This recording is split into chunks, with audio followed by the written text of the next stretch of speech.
Today my students and I are going to be planting some seeds in water jugs and milk jugs to make like a little mini greenhouse.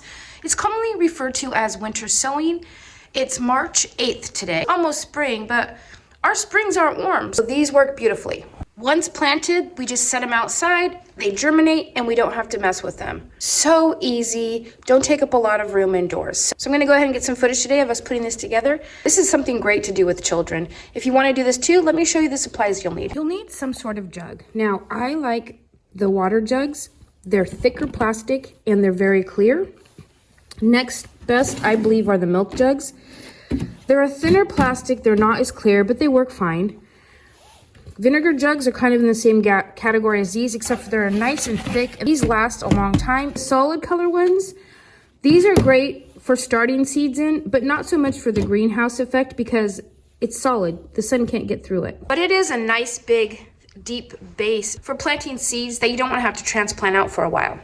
So if you got these, use them. You don't have to have a tub to put your soil in, but I find it so easy and so much less messy. And when I'm cutting these apart, I like to do it in the tub, so if there's any drips in there, they don't get all over. You're gonna need a cutting tool. I'm gonna cut the jugs before the kids come because they're gonna wanna cut them themselves, and I don't really want to be losing any fingers today. I want some depths for roots to grow down. I also want some heights for the plants to grow up. I'm gonna cut right below the handle. I've cut all the way around it, but I did leave it attached right here so that we can open it up. Now the next thing we want to do is put some drainage holes on the bottom so that when you water it or it rains, the water can seep out and not waterlog and kill your plants. I've put 4 X's in the bottom.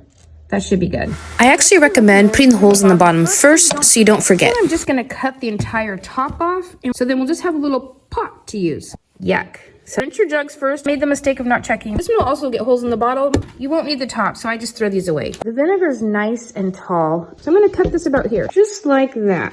So I've got my first batch ready to go. This tub I got at Home Depot for $7. It's for mixing cement, so go to that area of the store. This 2-quart bag was not all the way full of potty mix, but it still was pretty full, so these hold a lot. You'll need seeds, and I just grabbed some clips to close the seeds once they've been opened.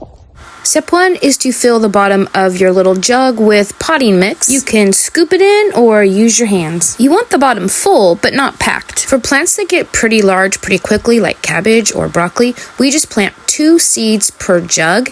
That makes transplanting a lot easier. They don't get too big and the roots get all tangled together. Trying to separate multi-plants is frustrating for the kids and for me as well. If they're growing lettuce, basil, cilantro, something that you're just gonna cut and harvest and let it grow again, they're just gonna scatter on top of the soil because we're not gonna transplant out of here. We're gonna cut them and use them as we need them. Next step is adding a little popsicle stick label inside so that we can remember what we planted. Placing them inside the jug, the sun does not fade them. Next, they need a really good drink of water. Close the lid. Remove any caps that might still be on. The hole on top allows moisture to get in and out and heat to escape as well. Along this cut opening, many people type it shut. I do not. Here are some of them all ready to put outside. Another thing you can do with these little greenhouses is you can transplant into them. This was transplanted a couple weeks ago. This helped protect it a little bit when I brought it outside. It's a lot warmer in my room than it is out here.